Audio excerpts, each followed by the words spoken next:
a pathway to business ownership.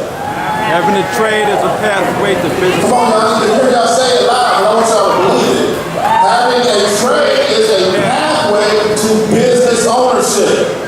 Having a trade is a pathway to business ownership. Business ownership is a pathway to manufacturing.